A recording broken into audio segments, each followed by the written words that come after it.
पंडित जी, वैसे तो आपने हमें ये बताया कि अक्षय तृतीया पर हमें क्या करना चाहिए, लेकिन ऐसी कोई बात भी है क्या जो हमें बिल्कुल नहीं करना चाहिए, विशेष रूप से अक्षय तृतीया पर वो काम वर्जित हो? देखिए, यह आपने बड़ा महत्वपूर्ण प्रश्न किया है। हमेशा इस बात पर विचार कर लें कि लक्ष्मी का निवास वहाँ रहता है जहाँ पर सायंकाल के समय झाड़ू नहीं लगाई जाती। यदि आप अपने घर में सायंकाल के समय सूर्यास्त के आसपास अपने घर में आप झाड़ू लगाते हैं तो ये नियम बिल्कुल बंद कर दीजिए और अक्षय तृतीया से संकल्प लीजिए कि 1 वर्ष तक पूरे आप अपने घर में सूर्यास्त के आसपास झाड़ू नहीं लगाएंगे। जहाँ पर परस्पर विवाद होता है उस घर को लक्ष्मी त्याग करके चली जाती है। इसलिए अक्षय तृतीया से आप यह नियम ले लीजिए कि अब घर में आप परस्पर परिवार के साथ में कभी विवाद नहीं करेंगे। एक बात हमेशा ध्यान रखिए, देवी लक्ष्मी को स्वच्छता बहुत प्रिय है, पवित्रता बहुत प्रिय है। आपके चाहे रसोई की बात है, अपने रसोई को आप पवित्र रखें और इस बात को हमेशा ध्यान रखें कि घर को साफ सुथरा रखें।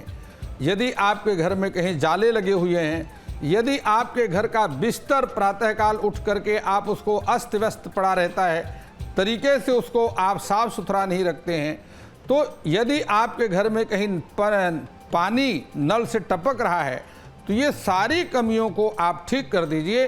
घर में आपके धन की कमी नहीं रहेगी और इसके साथ ही कभी भी आपके घर में कोई विवाद नहीं होगा और किसी आप बड़े रोग से भी व्यथित नहीं होंगे। चलिए, तो ये तमाम वो काम है जो बिल्कुल वर्जित हैं, अक्षय तृतीया पर आपको नहीं करने चाहिए और अमूमन शास्त्रों में भी इन कामों को वर्जित माना गया है, तो इसका विशेष ध्यान रखिए। एक बात मैं और आपके दर्शकों को बतलाना चाहता हूँ, यदि आप बाहर से घर आते हैं और अपने घर के अंदर आप जूता पहन करके चले जाते हैं तो बाहर की नकारात्मक ऊर्जा आपके घर में प्रवेश कर जाती है। यह ध्यान रखें कि आप अपने बाहर से पहनकर आए हुए जो जूते हैं उनको घर के बाहर उतारें और वो जूता हमेशा एक बात का ध्यान रखें, व्यवस्थित तरीके से उतारें। ऐसा नहीं कि एक जूता कहीं उतार दिया, दूसरा कहीं उतार दिया। ऐसा करने से भी घर में शांति नहीं रहती। इसलिए अपने जूता आप जहां उतारते हैं, चप्पल उतारते हैं, उनको व्यवस्थित तरीके से एक बराबर में उतारने का नियम जरूर बना लीजिए। चलिए, तो तमाम छोटी छोटी चीज़ें हैं जो पारिवारिक शांति के लिए, आपके धन संचय के लिए बहुत ज़्यादा ज़रूरी है। आगे बढ़ाते हैं इस चर्चा को। पंडित जी, अक्षय तृतीया से जुड़ी हुई जो पौराणिक कथा है वो क्या है? देखिए, अक्षय तृतीया जो है महाभारत काल में, यद्यपि ज्योतिष शास्त्र में तिथि का निर्माण जो होता है वह सूर्य और चंद्रमा की गति के आधार पर होता है और जब चंद्रमा सूर्य से 12 अंश आगे निकल जाता है, अर्थात सूर्य और चंद्रमा में 12 अंश की दूरी आती है तो एक तिथि का निर्माण होता है।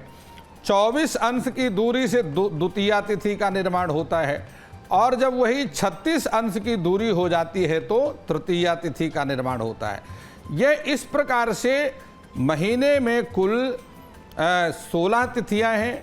मुख्य रूप से 14 तिथियां तो एक जैसी हैं, लेकिन कृष्ण पक्ष की अमावस्या और शुक्ल पक्ष की पूर्णिमा को मिलाकर कुल 16 तिथियां होती हैं और इन सभी तिथियों का निर्माण सूर्य और चंद्रमा की गति के आधार पर होता है। धार्मिक दृष्टि से यदि हम देखते हैं तो महाराज युधिष्ठिर ने जब तप किया और उनकी तपस्या से प्रसन्न होकर के भगवती अन्नपूर्णा ने उनको अक्षय पात्र दिया और कहा कि जब तक यह अक्षय पात्र तुम्हारे पास रहेगा, दुनिया में किसी अवस्था में, यह उस समय की बात है जब महाराज युधिष्ठिर 12 वर्ष के वनवास और 1 वर्ष के अज्ञातवास में चल रहे थे और वह अक्षय पात्र ला करके युधिष्ठिर ने अपनी धर्मपत्नी द्रौपदी जी को दिया।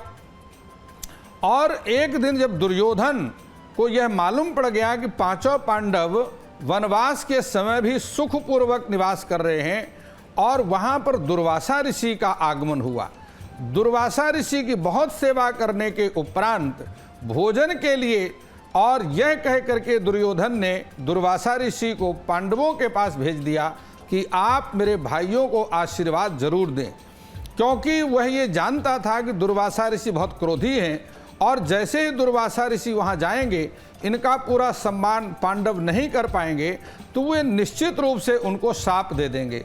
लेकिन उस अक्षय पात्र के प्रभाव से ही द्रौपदी ने दुर्वासा ऋषि के साथ में उनके साथ आए हुए सभी ऋषियों को भोजन करा करके संतुष्ट कर दिया।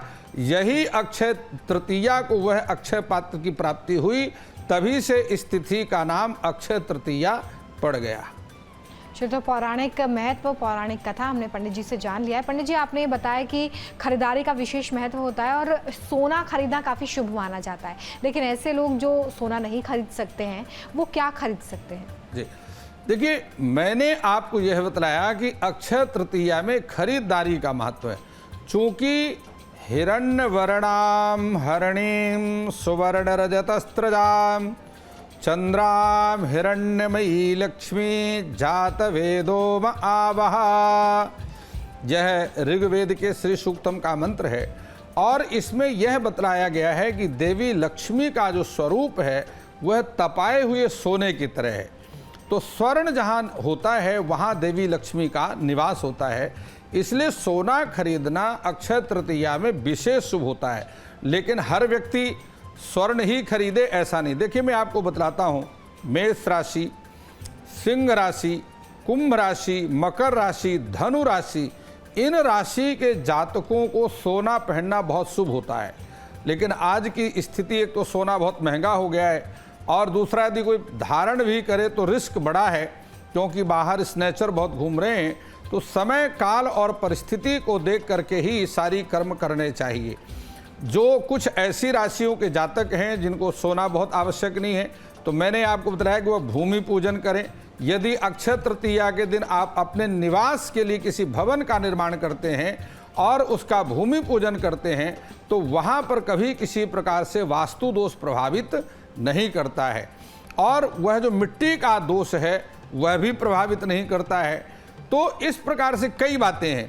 जो चांदी भी आप खरीद सकते हैं, अन्यथा पीतल भी आप खरीद सकते हैं। ये सारी स्थितियां, कोई ना कोई नई वस्तु अक्षय तृतीया में खरीद करके घर लाना चाहिए, उससे देवी लक्ष्मी प्रसन्न होती है। चलिए, तो अगर आप सोना नहीं खरीद सकते हैं तो ये तमाम विकल्प हैं जिनको आप खरीद सकते हैं, अक्षय तृतीया के दिन खरीदारी कर सकते हैं।